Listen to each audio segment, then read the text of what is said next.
Welcome to Booked All Night, the podcast where hot takes meet craft notes. I'm Jess, and today we are joined by Kim Barden, author of the Finding Ever After series. So, welcome to the show, Kim. Thank you. It's so good to be here. Yes, and good morning to you all the way across the world. Yes, and good evening to you. Thank you, thank you. So, tell us about the series.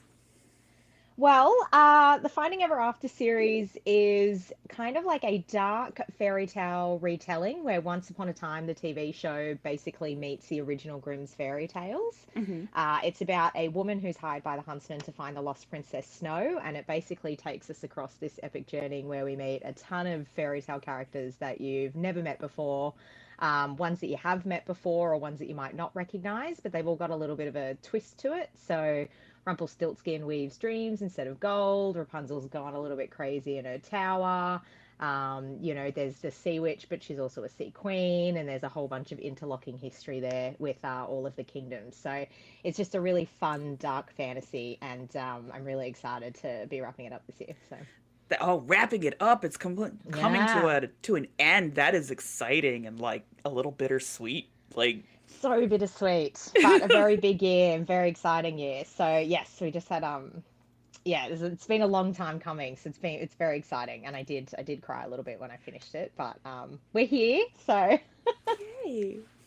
Well, you had me at fairy tale retelling, so we'll just add that series, and then it's done. So I can just get the whole series at once, and hmm I don't have to wait. So I'm privileged in that sense. yes, 100%.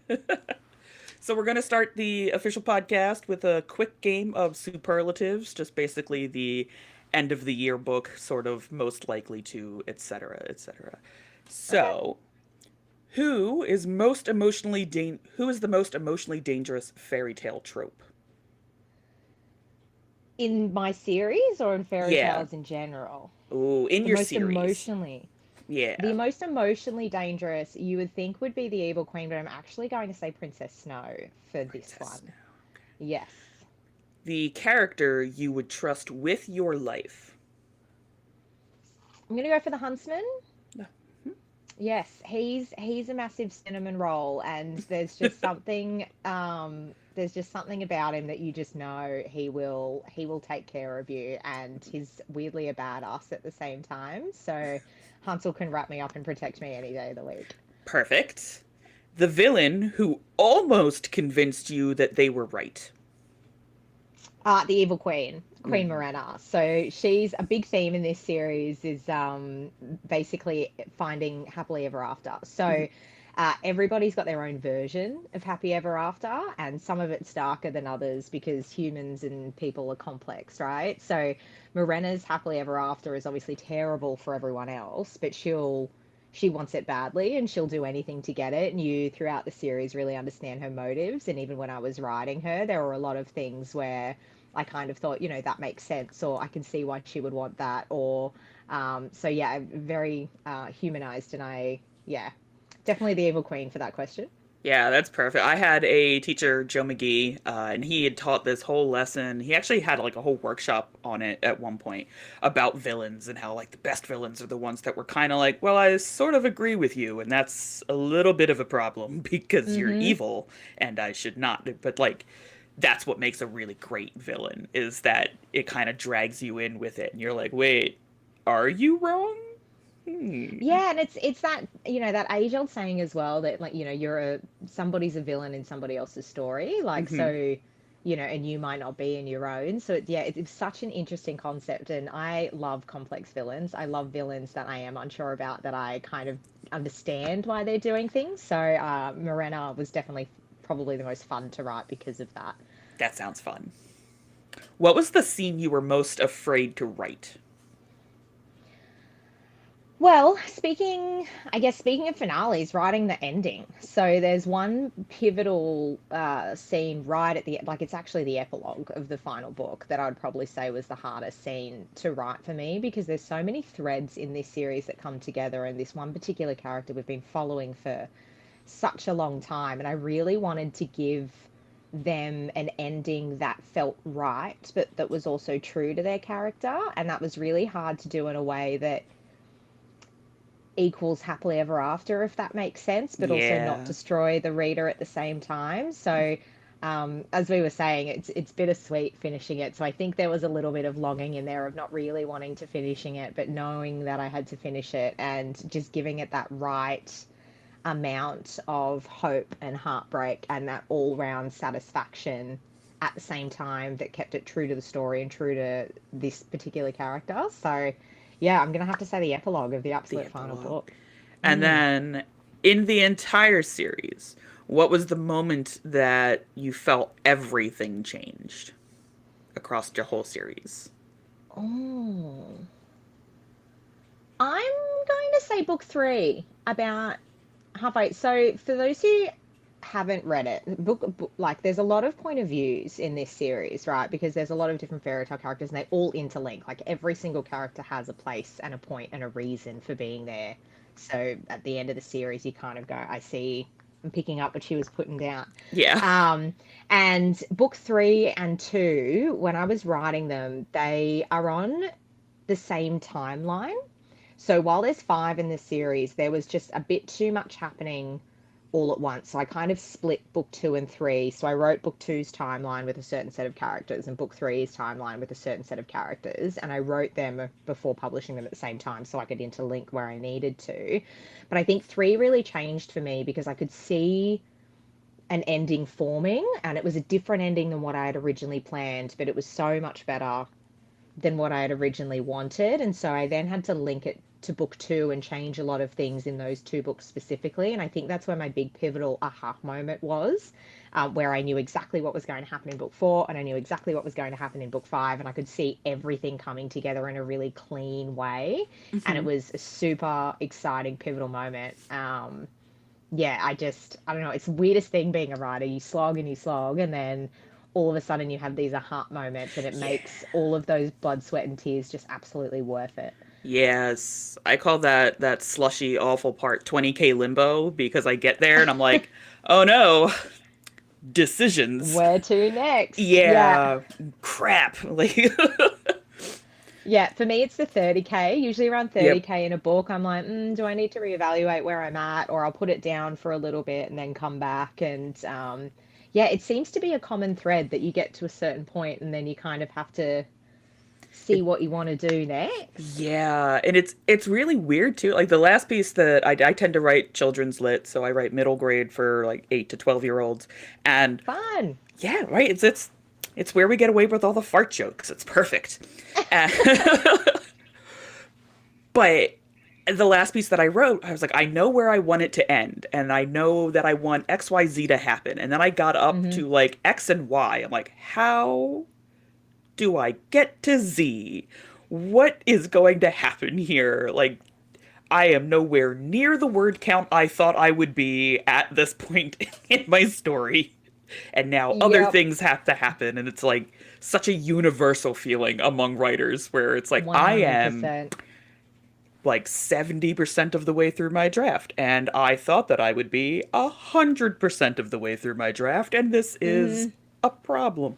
Or a lot of fantasy writers have the opposite problem where they're like, I am 150% of the way through my draft and I need to cut a whole bunch of words now. Honestly, editing with fantasy is just cut, cut, Yep. cut. It's to a certain extent. I mean, my fourth book was an interesting one because that one's about 125,000 words or 100 no, I think it's 130. No, sorry, book four is 140,000.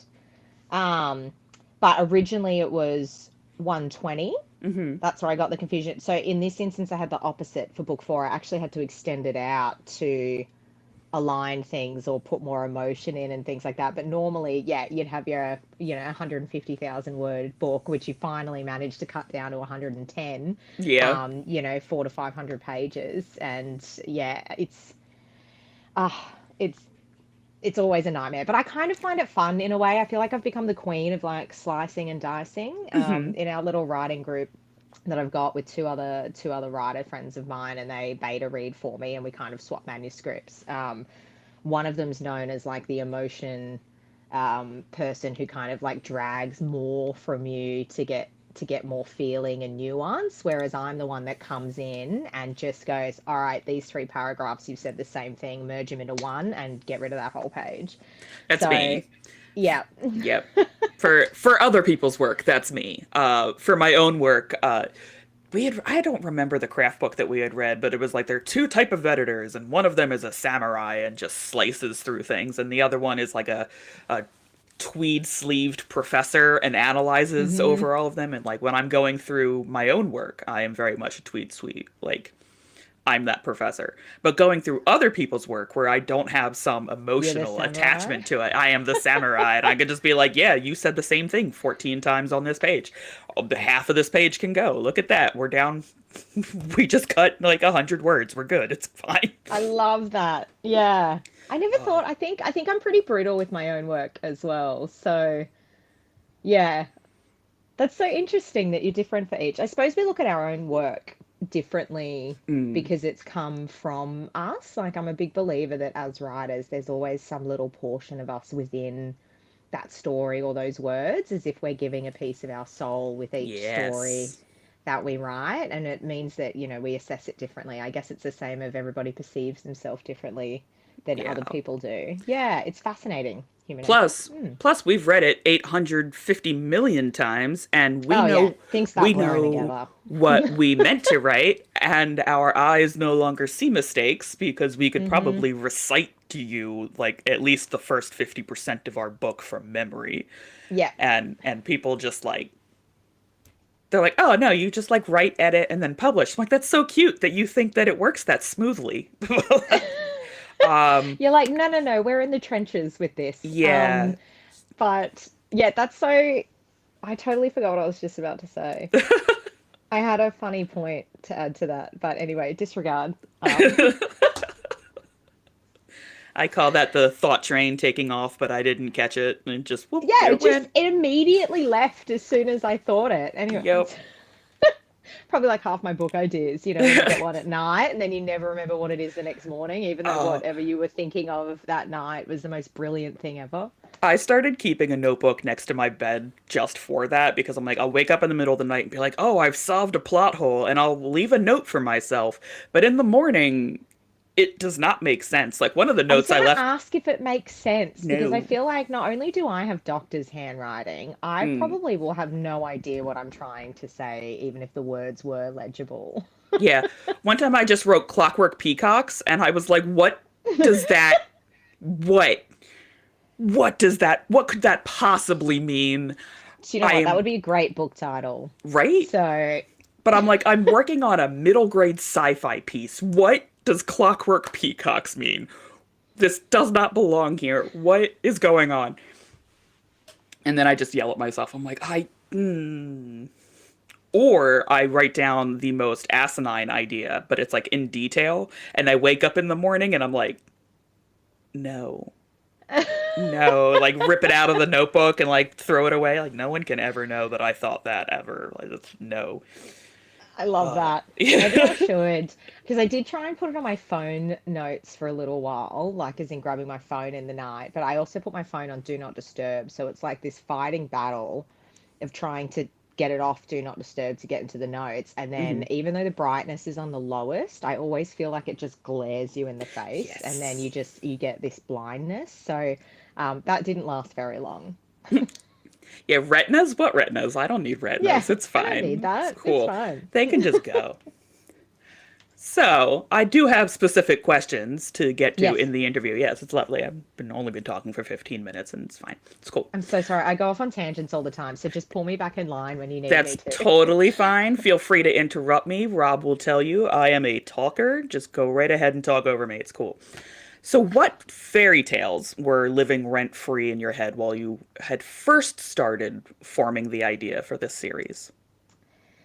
That's a really interesting question. So I'm a massive fairy tale fan of the original Dark Fairy Tales, and obviously being a millennial growing up in the 90s with the Disney's Renaissance, we've all got those favorites. But there was Hmm. always something super fascinating to me about the original fairy tales and then how Disney made them quite bright and, lovely and Yeah, nobody lost feet in enjoyable. Cinderella. Like, Exactly. And my mum has massive book collection. She had all of the original tales. We've got a couple of Folio Society editions and whatnot. And so she would sometimes read them to me at night. So I grew up with this weird contrast of these Disney movies and these ones where, yeah, Cinderella's stepsisters cut off their feet and toes, and the Little Mermaid was only 12 years old and, ended up And killed watching the prince herself, marry and yeah, someone else and turns into sea foam and dies. And yeah. yeah, so there are a couple of fairy tales that I really loved from that, that has kind of lived rent free in my head for a very long time. And when I was writing this, I wanted to keep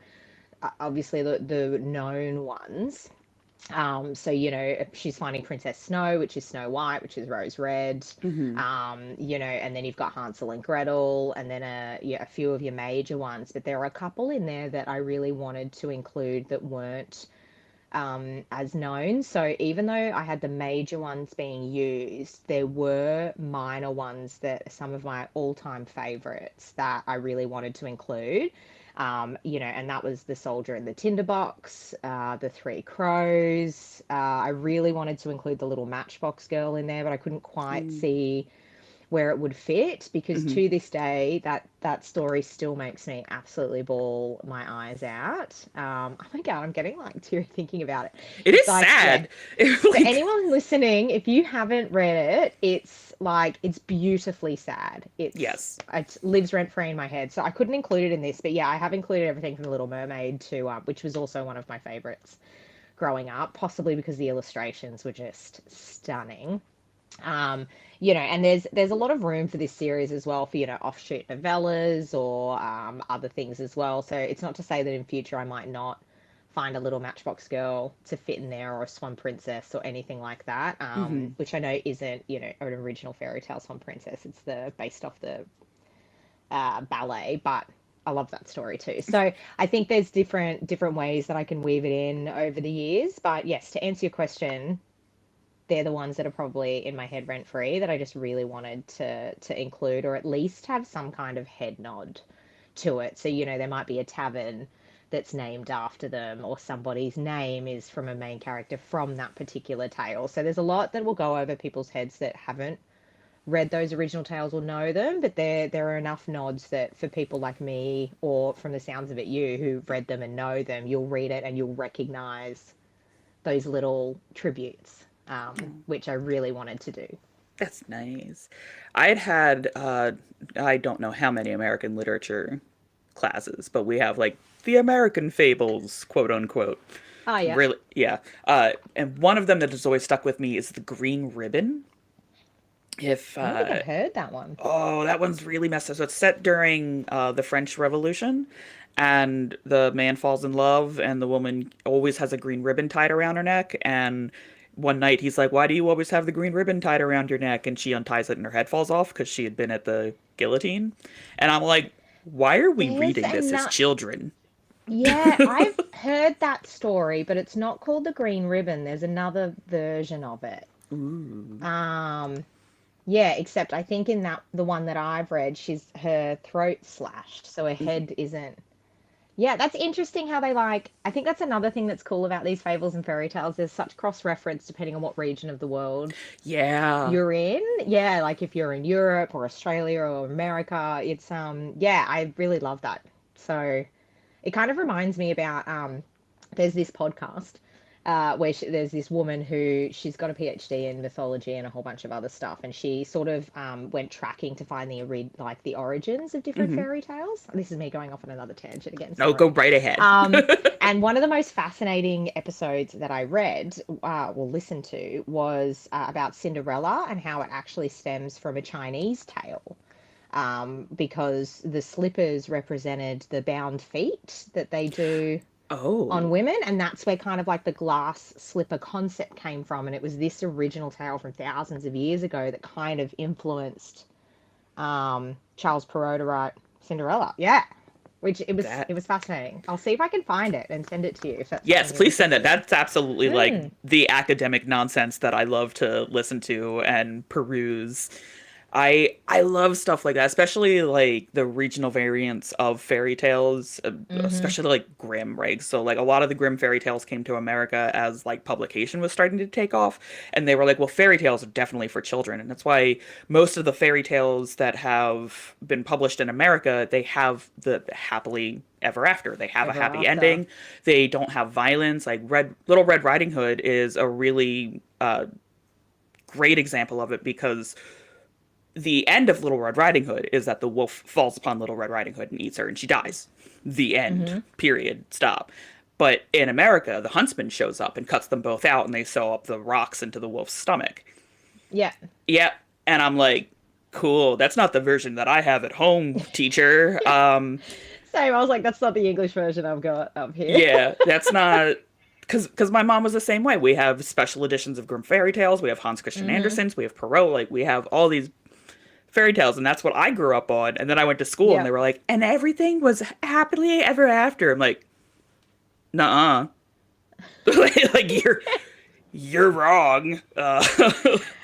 It's it's so interesting, and you think, obviously this day and age we wouldn't happily give that to a child, like especially the Sleeping Beauty one, where she wakes up Oh pregnant yeah, because the prince didn't just kiss her. yeah, Um, so it's super interesting because it's like I read that as a child, and I don't know, I don't think I'm traumatized from it. Like you know what I mean? Like yeah, to me it was, it was confronting, but so's the world, and that was the whole purpose of these tales, to kind of warn you about what happens yeah, and prepare you for the cruelties of the world. So it's very interesting how much they've changed to suit time and cultures and countries. And yeah, Little Red Riding Hood, she definitely does not survive yeah, in the yeah. end. No, she just dead. Yep. She wolf food, and so was her Yeah. grandma. Yeah, I And it's like Hansel and Gretel, like they both escape, and yeah, they defeat the witch. But in the original one, Gretel ends up burning with the witch. yeah. So yeah. I don't remember which year of college. There are quite many years of college, but I had a myths and folklore class, and it was really fun. And my final paper was about how creepy all of these stories were when you take like a modern lens to it, because Yeah. like Snow White is like 11 years old, The Little Mm-hmm. Mermaid was 12, Little Red Riding Hood, Sleeping Beauty, of course, is like rape culture. I'm like, this is really weird. But also, some of the female characters were weird. Like Little Mermaid, she watches the prince's window for 100 nights and just Yeah. like watches him with his candle on and then off, and like basically watching him like flick his light switch on and off. And it's like, yeah, see, that's creepy too. So, what is the It's like coming lesson? into the level of obsession. Yeah. Yeah, I'm like, what is the lesson that we take away now in modern day when it's like that's not appropriate behavior, but also his behavior's not appropriate behavior? Who are we supposed to side with here? Because like you're both creeps, Yep. and I don't like That it. sounds like a fascinating subject, like to be able to do and then submit to. That sounds like fun. Yeah, my teacher was like, perfect. I'm like, yes, Distinction. yes, lovely. Just what's the word I'm looking for? Uh, Perfectly jaded for academia, like wonderful. Everybody else is like, oh, happy endings, and I'm like, they're creepy. You're Why like, are we let's reading this? dissect this and every Yeah, problem associated with it. No, I love it. yeah. I love it. And my final question for this section. Hmm. Okay, so these grieve hearts, we're going to say, fractures the story across rival courts, shifting alliances, characters get scattered across the realm. So, what Hmm. changed in your approach when writing the story reached this level and scale of the consequences from the previous book? You're asking me some toughies today. So books two and three, as I said, are on the same timeline. So book Hmm. four's major challenge was having all of those point of views and then kind of bringing them back together again. So this book being the second last book in the series, I'm just going to lift it up. Ooh, so pretty. Basically, I love the colors. If you can tell, Little Mermaid themed in this one. Hmm. So with this one, the trick was bringing those point of views together in a way that starts tying up the threads for the finale. But what that also means is that we're kind of at the lowest of the low in this book. So I had to get everybody to a certain point where it really does beg the question of how far you would go for happily ever after. Like, what would you do, and what kind of wild, shit are you gonna Yeah. get up to do it? So we see a lot of characters in this one shift from, they could have been good and now they're sort of slipping into darkness, and then you've got others who kind of realize maybe that wasn't the right choice and I'm going to do this. So there's a lot of reflection, I guess, in this one, and a lot of things that happen that make them second guess, and it kind of Hmm. flips on both sides. So the struggle with this one is we have the original kingdom that it's set in, which we're familiar with by now. It's featured in the first book, so there wasn't much world building, obviously, that I had to do with that because I've already set it up. It's a very European looking town next to a big lake. And then you've got Feldrin, who's sort of a similar kingdom in a way. So there wasn't too much that I need to translate because they're quite close, side by side on the map wise. Yeah. But when we ventured into the Mer kingdoms, which is the Isle of Nisa for the sea nymphs and Teal Cove for the mermaids, I had the big question with that on how are they going to be depicted, right? So what's different between these two underwater kingdoms that also differ from the land kingdoms? Because at this point, there's probably different languages, there's different cultures, there's different fashions and styles. So I really dug quite deep in this one to differentiate a lot of that. And it was really fun. I sort of combined a few different languages for the mermaid language, took a lot of Japanese words. Um, there's different fashions that I did for each mermaid kingdom to clearly distinguish who's from where or what they represent. Hmm. And that was such a lot of fun to do. But I did have to spend a lot of time planning that out on a big board on what each kingdom looks like. Not only geographically, but what that looks like from a culture perspective, a food perspective as well, and what kind of matters to them. So in this instance, you kind of have, the sea nymphs have the sea witch as a queen, and then the mermaids at Teal Cove kind of have a King Triton-esque type king, but it's the mermaid prince that we're focusing on. So how's he a bit different to the other heir that's there? And it was really fun to play with all of that and kind of create these new worlds within this already existing world. That's fun. That sounds like a lot of fun. I can't wait to. It was fun. I can't wait to read it. I'm gonna order the whole series and throw it on my shelf, and it can sit there until I'm done with other books. But I am gonna read it because it sounds Ah, thank you. totally, totally up my alley. And I'm very happy to announce that we are at the first game of the podcast. And because you have copies of your book, I finally get to play Bring Your Own Book. I'm really excited to hear about what this is. Yeah. Yes.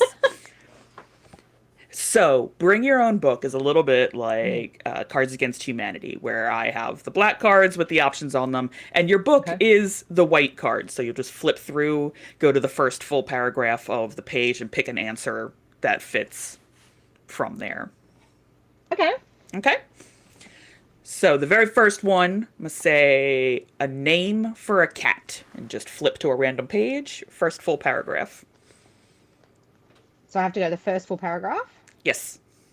The name for a cat is Bryn. Bryn. What a cute cat. Yes. A very Uh, cute cat. Flip to a new random page, and this one will be the subtitle of a new Fast and Furious film. It's not somewhere my sister and I went.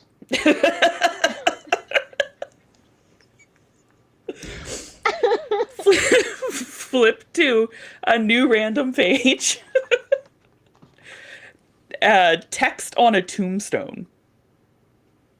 Faith in Snow. Aw, That's that that's actually, actually quite lovely. yeah, that fits quite well actually. New random page. Something we're all thinking but are too afraid to say. It was a risk, a big one. Ooh. I feel New like these are random actually page. very valid. Yeah, Yeah. these are actually like hitting up pretty good. Like the first time I ever Yeah. played this game, period, um, we had gone to the library, my friend Maggie, who also hosts with me, and one of the first things was like, "Oh, it's the currency of the future." And I flipped through a random page, and the very first word on it was children. I'm like, I give up. This is I'm done playing this whole game. This is Oh wrong. my God, I would have lost it. I was dying. Maggie was like, Jessica, no. But it is fun to Oh, play outside of the it book recommending such horrible things. Yes. I agree. Yeah. I Yeah. mean, this is why Cards of Humanity, though, is such a popular game, right? Yes. Because it just takes it to that kind of next level. It's also like that Broadway show Book of Mormon, like it kind of just Yeah. takes it to that next level. Yeah, yeah.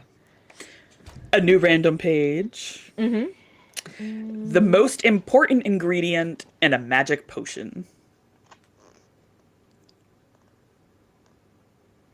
Here we go. More salty meat with bread. That was okay. More of Okay. the same dreary monotony. So, Yes. Beautiful. And the last one, new random page. Part of a note passed between desks in elementary school. okay, do we want to pick a dialogue here? Or it's still just first paragraph or first dialogue on the page. Still first paragraph, I would Okay. say. Yeah. Um, I don't know if this fits at all. But do I just read out the paragraph for this one? Or just the Uh, first sentence in it? whichever part you think fits best, because it's just part of a note passed Just between. part of a Yeah. note. They had no idea what lay behind the door. Okay. What are these Perfect. Otherwise, I elementary? was going to say the dialogue that's under it is be a good little crow and open it for me. And that's why I was like, can I do the dialogue? Because I feel like that would fit really well. What are these elementary kids up to? What is I going on? That's a Although really fun game. That's great. it is great. I'm so happy I finally got to play it. I would say elementary school students are probably the most crow-like in that they just pick up whatever they find on the ground and they're like, it's Yeah, mine, it's shiny. shiny. It's shiny, it's mine forever. So these next couple of questions are specifically about reading and writing and like the craft Hmm. of storytelling. So your book aims to pull readers out of reality and make characters feel like their entire personality for a while. What Hmm. techniques do you rely on to create that level of emotional immersion? What techniques? So a lot of what I write. So to preface, all of my first drafts are a trash fire. I think we established this earlier that the magic Aren't happens in the they editing. all? Yes. Yes. So I think with my personal craft, when I'm doing the first draft, my biggest, I guess, goal is to, get it done, obviously, Hmm. but word vomit. So, um, when I say word vomit, I just, it doesn't matter if the chapter's 15 pages long or 3 pages long as I get down what I want to get down. But I'm really big on, I guess, feeding as much emotion into that as possible. And then in the editing stage, really focusing on showing what I'm trying to portray instead of telling. So instead of, he felt the wind, it's more like talking about how goosebumps raise on his skin because the wind's Hmm. going underneath his jerkin. And so it's setting that scene on how they're feeling without using those filler words. And I think that's really important. And even though sometimes, that makes your manuscript a lot bigger, because that one sentence turns into 2 paragraphs, it does, take that emotional punch a bit more. But I also like to put a little bit of my own experience into it when I can. So, an example of that, I guess, is I mean, not to get morbid real quick, so we'll just go over it. But my brother died while I was writing book 3. I'm sorry. So the that's okay. So it's been 5 years, and so a lot of this is attributed to him as well. So there's a character in particular called Dante, he's been dead for the whole series. This isn't a spoiler. You find out about him in book 1, but he's kind of from the past of Evelyn's character, Hmm. and a lot of his traits or conversations or memories that she has of him is directly from me. So it was kind of like my own form of processing grief at the time, if that makes sense, kind of incorporating, sections of my brother into that book. And I think you can really feel it, or at least Hmm. I think people can feel it. And I've had a few readers write to me that, the opening scene of book four is actually a scene that involves both of these characters. And I've a few people mentioned that they cried. I was like, I'm so sorry. But also as an author, you're like, yes, I know people Yes. cry. Cry. Yes. Yeah. Because my biggest thing isn't getting 5 stars, right? It's, did I make you angry enough that you threw Yeah. the book across the room? Did I make you loathe a character? Did I make you love a character? Did I make you, put in your review, we must protect this particular character at all cost, Right? Did Like you if I'm cry? screaming at it, it's a good book. Even if I'm like, "Oh my God, you're so stupid," and I turn the page and keep Yes, going, like emotional exactly. response. So that's a big thing for me. So a lot of the techniques of that is as I said, trying to put as much emotion as I can into it and making it very clear what I want from these characters. And then in the editing process, kind of using that show don't tell technique. But then when I come back to it a lot later, I'll leave it for 6 months to 12 months before I even look at a draft again. Hmm. I'm kind of then in a dissecting stage. Like, am I still feeling anything from this scene, or do I need to dig a little deeper into that? And then after that, I've got that beta reader that I was telling you about, who then kind of plucks more from me, depending on what she's feeling as well. So for me, it's kind of a mesh of all of those techniques put together to kind of really get that emotional drive for these Hmm. characters, because that's such an important part for me as a writer, getting that emotion down as opposed to just, doing action packed or just overly addressing. I want everything to have a meaning or a link somehow, and really see these characters change and grow, and learn in a way that makes us as humans feel it with them. Yeah. I am the opposite. I often leave placeholders where I'm like, she was mad about that, and we're moving on to the action. And I will come back and explain what anger feels like, but it'll be like a year from now. Yeah, fair. Yeah. It Motion is not, it's really weird. I think emotion's very weird to write because I'm like, if I'm writing a fight scene, aren't you just angry naturally? Like, don't you understand that she's mad? Why do I have to tell you all the mad feelings that she's having? But that's not how that works in a book. You have to explain things. So. Yes. As I said, sometimes my first drafts are the same. I'll just be like, she was mad, or her face went pink, or heated her cheeks or whatever, and then I kind of just move on. And then later on, I'm like, okay, we can bring more from this. And then sometimes it's far too much, and I've got to dissect and cut. And then other times my mate will be like, you've cut too much. You need Yeah, to give me more. And I'll be like, but I just cut all of that. So then I rewrite a big chunk of it. I had a piece I'd sent to a friend from my MFA, and she's like, Jessica, there's like a page and a half of this girl doing chores. And We've all then been there. no, yeah, and then no emotion whatsoever when she gets yelled at in the next chapter. Nobody wants to read about people doing chores. Just cut this whole section. What is wrong with you? I'm like, no, but it's important for my word count to have that extra 150 words. We've all been there. I had three Yeah. pages once. It was in book two, where the main character Evelyn is cleaning a cauldron. She Hmm. cleans it for 3 pages, like Yep. aggressively. And there's like Solid. one piece of black sludge that she just can't get off. And for some reason, I was just stuck on this cauldron. In the final book, I want to let you know that it's now one line. But originally it was 3 pages of, and I was just like, yeah, you clean that cauldron, you get Yeah. that aggression out, yeah. Yeah, and I had to have a hard conversation where my friend was like, no, no, Yeah. no, no, here's your like, no, here's the sentence, just All see done. ya. Look at And I was that. like, Bye. bye. There But goes it's like important. 1,500 words. It's so Oh, funny. true. It's so Mm-hmm. true. So, I saw in your bio that you wrote Mm-hmm. Gilded Mirror entirely on your mobile phone. I did. I do not recommend it. Yeah, I did that for a paper when my computer died my senior year of college. Also, do not recommend it. Do not Totally. recommend it. Yep. Mm. How did that constraint affect your drafting habits, and did it change how you think about like perfection or accessibility in writing?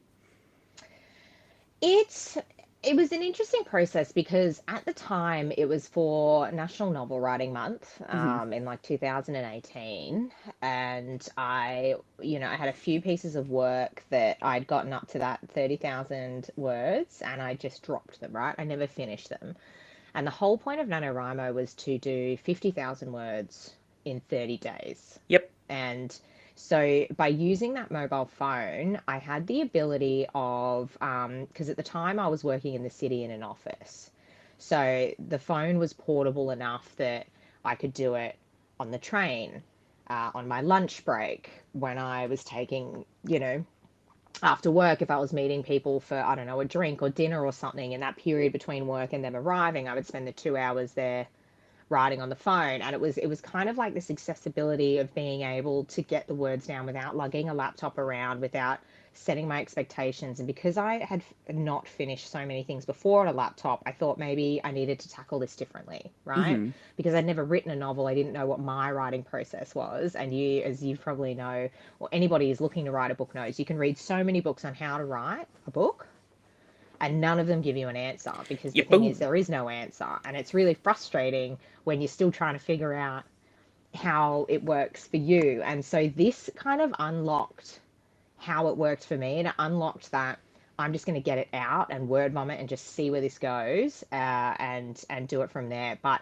I did find an app at the time which made it way easier. I cannot remember the name of it, but it was basically a novel writing app. And what it did was it put it in Times New Roman, and it formatted it with indents and paragraphs, and you could do new tabs like you would in OneNote for Hmm. chapters. So I could go back and forth. It gave me my word count in real time. And I think because it was layered, or set out as a novel, that was my app for writing. So it didn't feel like I was just in my notes or getting Yeah. confused. And I ended up, yeah, I think by the end of that, 7 weeks total, it took me to write 90,000 words, because I just kept going. Obviously, a lot of that book was entirely rewritten Yeah. because autocorrect does not do nice things. And Oh. book two, I tried to write it again on the phone because I was like, maybe this is how I do it. And book two just wasn't working on the phone, so I switched back to a laptop. So I now write on a laptop, but I think using that phone was kind of like an unlocking mechanism for me to be able to go, okay, I can do this. Maybe it wasn't the phone, it was, the word vomiting and just making sure that I get this down, because magic happens. You can't edit a blank page. So Yeah. let's try that instead. And maybe the consistency is what I needed. So yeah, I've got 9 drafted manuscripts now. So I've got a nice backlog, which is great. But all of them have been 5 days a week consistency, just like I did during NaNoWriMo. I focus on word count, but I just make sure that it's more that I'm just word vomiting what I can and getting down what I can. And even if I'm hating it, just keep going, because I can edit it later. Hmm. Some days you're not feeling it, some days you are, but when you look at it as an entire whole manuscript and draft, you don't know what days were the bad days and what days were the good days, because it Yeah. all blends in the end. So I think that was a big thing of what it taught me. But I do have a little dent in my pinky from that period, and it's never quite gone away. No. Like, it's so, It's a yeah. little scarred reminder. Never Little type it up on your scarred phone again. reminder, yeah. So it's great for anybody who's on the move a lot, if especially if you've got one of those Samsungs that, are double open, like the big Oh yeah. double screen. I feel like that would have been great I to use at the time. I did mine on a BlackBerry, if anybody remembers those, because it was like Oh, 2012. Yeah. wow. Uh, Okay. and I don't recommend that. I ruined that keyboard. My computer got a virus, and while I was waiting for it to get fixed, I had to No. retype my thesis based on old drafts of my thesis so that I could then go to the computer lab and get it printed and fixed and everything. And I was like, I'm gonna throw an entire building across the room. This is Yeah. absolute nonsense. I'm just imagining you like internally screaming the entire time. Yeah, I was just like wide-eyed and just like if you looked at me, you could probably hear the internal scream happening in my Yeah, head. I was yeah. just like, hmm. people would come up and be like, "Have you eaten today? Get the hell away from me!" Like, it was a rough time. It was a rough time in Jessica's history. It was, oof. I love And that. then yeah, oh, and then the note on craft books. I wound up majoring in writing for my master's degrees, and they, of course, you always read all these craft books, and every last one of them is like, just sit down and do it. And I'm like, I hate you. I hate you and your just sit down and do it method. Like, there's a part in Stephen King's On Writing when he's like, yeah, I just sit down, I That's do a my draft, favorite one. and That I was the edit most it. useful book. The part that I there is one part of that that continues to terrify me to this day, and it's when he's talking about when he was writing Carrie, and he wrote the scene where they're all throwing tampons and pads at her in the locker Yeah, room, yeah. and then he was like, "That's going nowhere," and he threw it out, and his wife took it out of the trash can, the Yeah. physical trash can. I'm like, I don't have a physical trash can. I don't print out my work and like put it somewhere. It is digital, period. It is on a Yeah. space that no one can access except for me. So if I have an idea that someone is like, wow, that's a great idea, I'm never going to know. And so I don't delete anything. Like my hard drive is just full of half-written notes that I'm just like, that's going there. And like other drafts that are like, okay, I cut this from something, but maybe it'll fit into something else. And it just goes to this very long document. And I'm like, that's where it'll stay because it might be helpful one day. The other See, option as is I said, I to think like, that's the best book on writing. Like, mhm, I mean, the first half is obviously a biography of his life, but I think most of the habits that I picked up were from his book as well. One of them being ignore the red lines, just keep going. Hence yep, my word vomiting. I don't go back and re-edit chapters as I'm going, yep, because he's just like, just get it out. And honestly, that alone is on repeat in my head as well. So yeah. And like, it's such a good book. Yeah. the get it out part is like Mm-hmm. really great advice. And it's true. Like the more you keep going back to like re-edit it, the more you're just going to be like stuck in chapter 3 for Mm-hmm. eternity. Uh, but a lot of the other books that we read were like every day at 2, I sit down at my laptop and words just flow from me. I'm like, isn't that nice for you? That is not how This is my not. brain works. That is not Yeah, how my brain works. that Some is days are not great. I'll do like 3,000 words in 2 hours, and other days I'm lucky to get 70. right. Um, I'm like, I've got ADHD and depression. It's a miracle if I remember what I wrote yesterday. This is not how my brain works. One of one of the books we read, I think it was Writing Down the Bones, and there's just a whole chapter on pens. Just pens. Just what kind of pens you should be doing your writing with. I'm like, I don't write with a pen. I do everything on my laptop. What is this what? outdated nonsense? No. You And don't it's need that. like, it just made me feel so frustrated because as you are getting into that sense of like, this is how I write, when you are Hmm. reading all of these books that are like, this is the way to write, and your writing process doesn't match up with that, it kind of creates this feeling of inadequacy and just, oh, well, I'm not writing 100%. correctly. I'm not able to do it. And I think a lot of people fall into that hole of like, well, I'm not doing it the way Stephen King did it, so I'm obviously never going to get a book published. And it's like, But I think it's also like it's also the opposite where, people are like, you'll find your own way to do it. And then you'll say, well, I'm stuck at 30,000 words. And then they'll say, well, you're already there. Just keep going. And you're like, yeah, that is so unhelpful. yep, Thank you for giving me absolutely nothing to work with. thank you. Excellent advice. You Excellent. Just suck. keep going. Okay, great. Yep. Thanks. Yep. I've I remember when I first started querying, and of course, when you query, you wait like sometimes up to a year for a rejection, which is just at that point, I figured you didn't want it. I didn't need the email to let me know that you didn't. But my mom doesn't understand that like you send it off and you leave them alone, right? That's how Yeah. finding an agent works. Even finding a publisher, you send it and if they want it, they'll get back to you. She's like, you should be calling them every day. I'm like, no. Ugh. No, no. See, That's I like when want to they get tell you to published. send a letter to the CEO or something as well, and you're like, no, no, no, No, no, no, no, no, no, no, no, no, no, no. no, no, If they no. ignore me, that's quite common. I might never hear Yeah, from them ever again. I'm just grateful if I get a response, to be yeah. honest. Even a form response is really nice. But no, I Hmm. will not be following up on this because I want to get published and not blacklisted from the entire industry. So, Yeah, exactly. It'd be uh, like, beware of this woman who's acting like the yeah, Little Mermaid staring at a this prince's window. right? This crazy bitch listened to her mother do not answer her emails, and I feel like that post-it note would go up everywhere if I listened Yeah. to that. So, yeah, so rough. So rough. Uh, that brings us to the second game of the podcast. Great. I love Yes. me a good game. And this one is a. I'm actually going to go to the first game that I was going to play. This one's going to be Space 'em or Embrace 'em. Okay. Okay.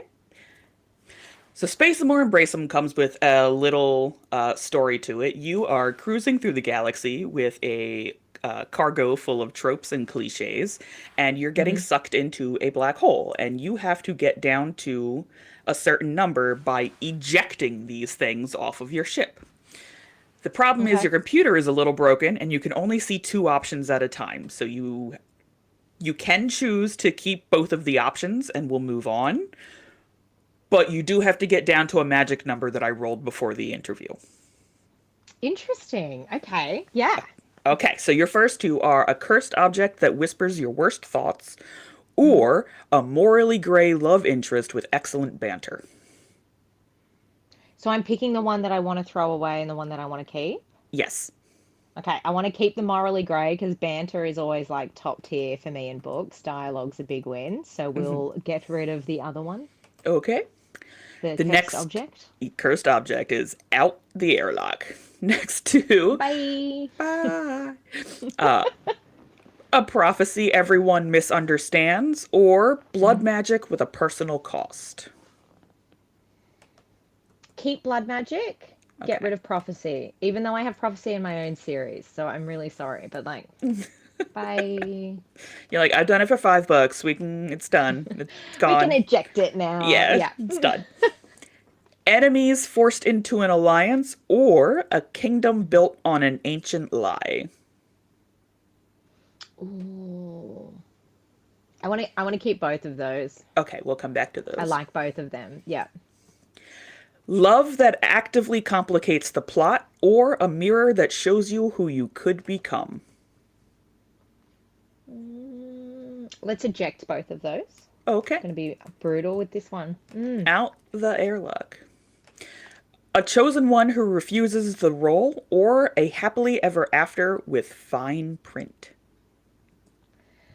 That is so interesting because both of those tropes are basically my entire series. So I feel like I can't eject them. So I'm going to keep both of these ones.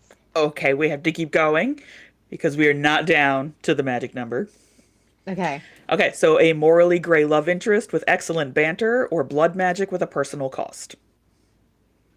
All right, let's eject blood magic. Blood magic.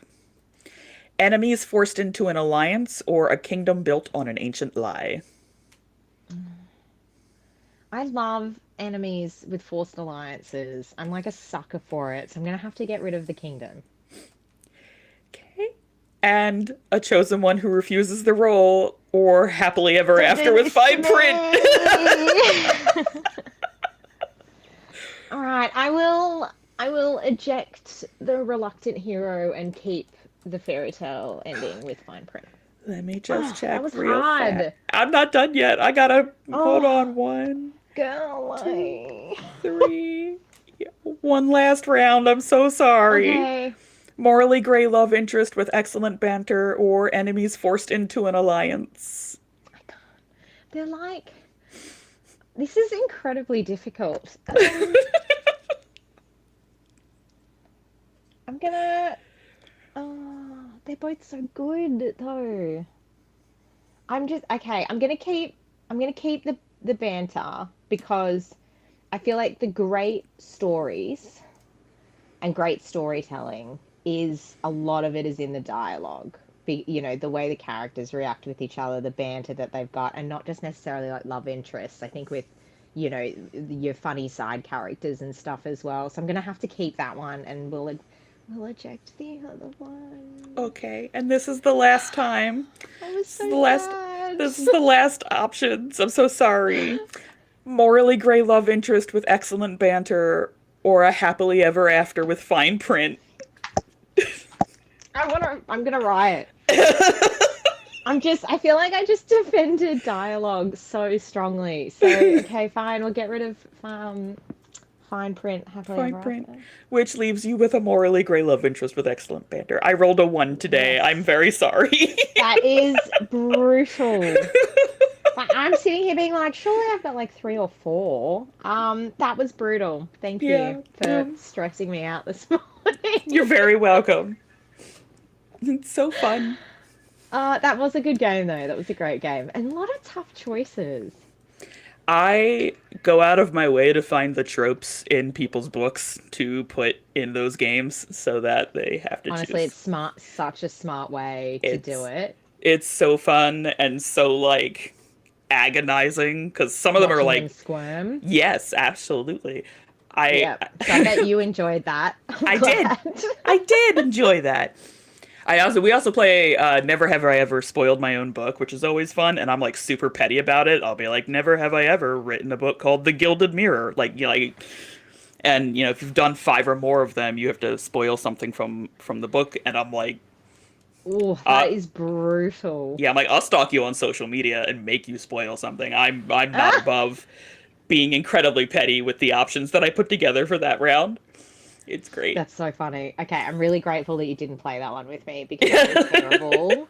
I'm a terrible liar, and I am terrible at like. There's been so many times in my street team or in my newsletter or like a TikTok video that I'm doing where I've almost said something that I shouldn't have said, and yeah, I've had to have some of my like street team admins and stuff be like, Kim, you need to delete that now, and I'm like, ugh.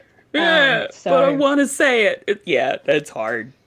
Yeah, so I need to learn how to do that and turn the subtitles off my face. Because apparently my face gives me away when I know something or something's going to happen. I'll be like, I can't answer that, but obviously my face is telling you I do answer.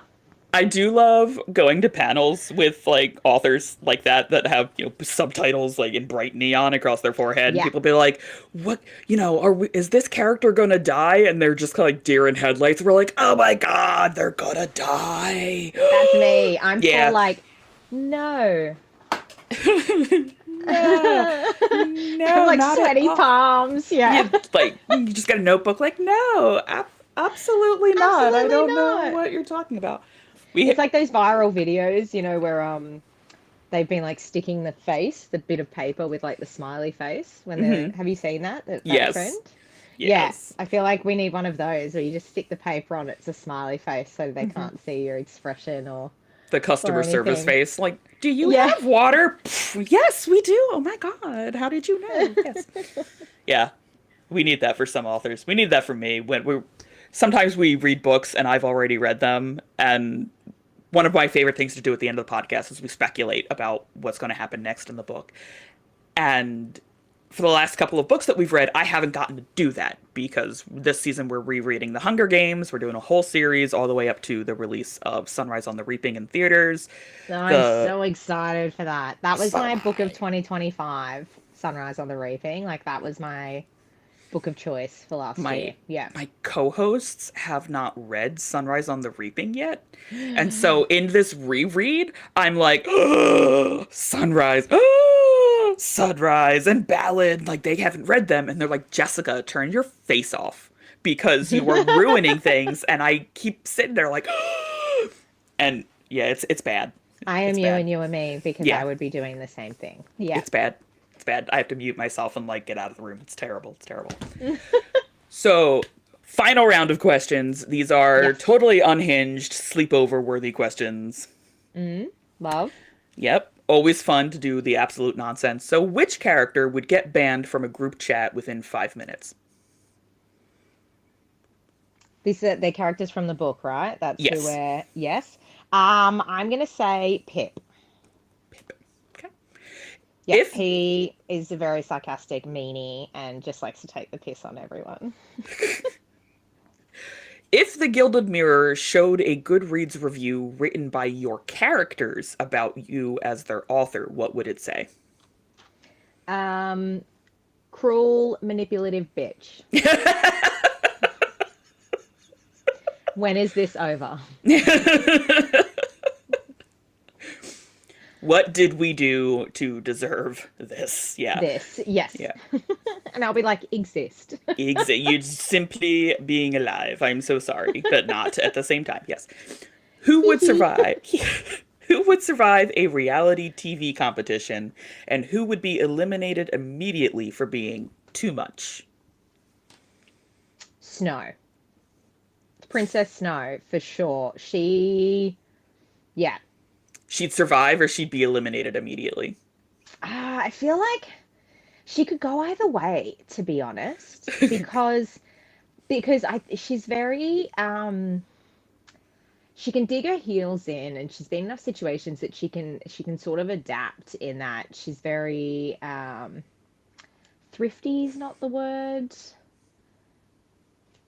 I'm savvy maybe is Mm-hmm. a better word. Like she's very savvy, and I think she would kind of claw her way, but at the same time she rubs a lot of people the wrong way. So depending on if it's a viewership watching for entertainment purposes, or if it's like a survivor, and she's getting voted off, she'd definitely be the villain on the show, and could potentially get voted off immediately as well. But there is a very high possibility that she would claw her way to the finish line too.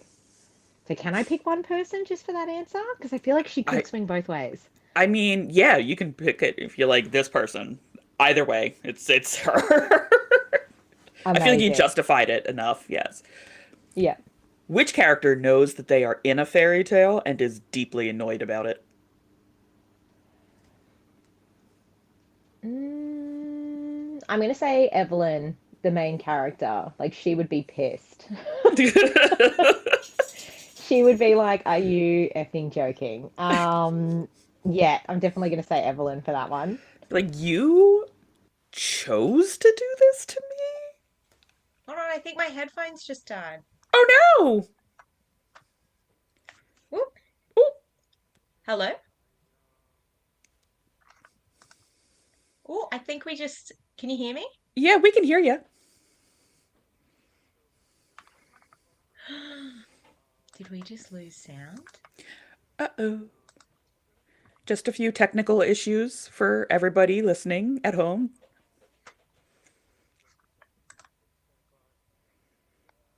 Can you hear me? Mhm.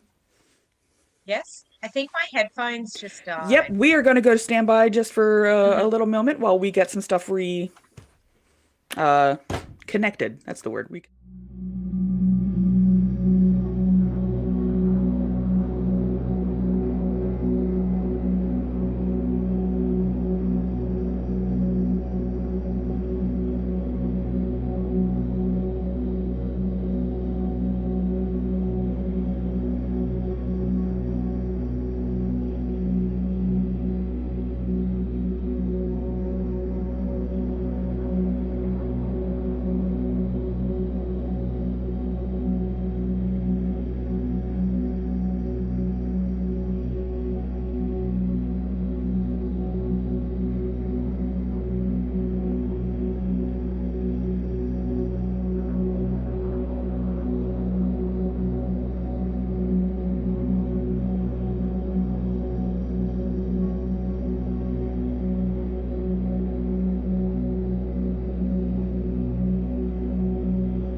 And we're back. We just had a little technical difficulty. All good. We're all reconnected and jiving. It's fine.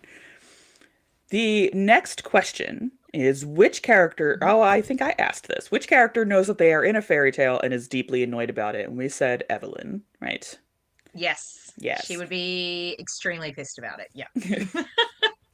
Coming up to you like you could have done this in any number of ways, and this is what Oh you yeah, and chose? she would have been like, and out of everyone, she's like, why me? Like, why is this always me in the middle of this? I don't approve. I'm not, no, not today. Absolutely rude. Coming for you. Yeah, Ridiculous. stab. Yep. What is the pettiest magical rule in your world that you secretly love? The pettiest magical rule.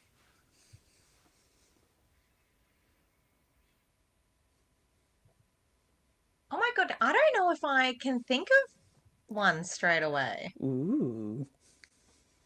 I feel like because you've got different classes of magic. One that comes from the land, one from the original gods who are kind of, the most powerful. And then blood magic, which has got your usual, um, has a cost Yeah. to it. So I suppose, most magic has a cost, and that's just part of it. But I wouldn't call it petty by any means. I mean, I guess in this instance, Morena has to eat maidens' hearts. And the fresher the heart, the more I guess she powers up or regenerates. So from a petty perspective, there is one moment in one of the books where she has to eat an old heart, which is really gross, but I really Blech. loved that she had to do that to, replenish her power. So maybe that so my pettiness was that she only had like a, week old decaying one to eat, and that made me feel great. Heard it here first, folks. Yeah. Yep. If you had to swap one happily ever after for maximum chaos, whose would you sacrifice first? People aren't going to like this answer, but Malik. Yeah. It would incite chaos. The amount of messages I've had of being like, you better not kill him, you better give him a happily ever after, you better not, like, we will riot. So I feel like, yeah, there would be absolute chaos if I decided to change his happily ever after, or not give him one, or kill him off, or but yes, that would incite chaos for sure. And finally, which character would you defend online even if they were objectively wrong? Who would I defend online if they were objectively wrong? I'm going to say Porkid, the fairy. She's always Okay. right in my eyes. Mm, yeah. So we ask this of all of our guests at the end of our interviews. Is there anybody that you would like to thank today? Anybody from workshop buddies to publishers? Yeah, mainly my beta readers. I think they are just, I wouldn't be here without them Mhm. to, pull up the emotions from me or do any of that stuff. So, my beta readers are the big one, and Jared. And I don't know, like with writing, it's such a solo thing, but there's so many people that are involved with it, formatters, cover designers, other writers and authors and things like that as well. So I always just want to thank all of them, because I don't think you can go far in this community without being a part of that community. And the Australian indie community especially is quite small in the fantasy space. So I think in the US it's a bit different, being that you guys have, quadruple the Yeah. amount of people there that we do Ooh, here. yeah. Yes, so our community is quite small, and a lot of people, know of or have met or know through, and it's close knit in that way. So I definitely wouldn't be where I am now without that community. So I guess I want to thank them because they're the best.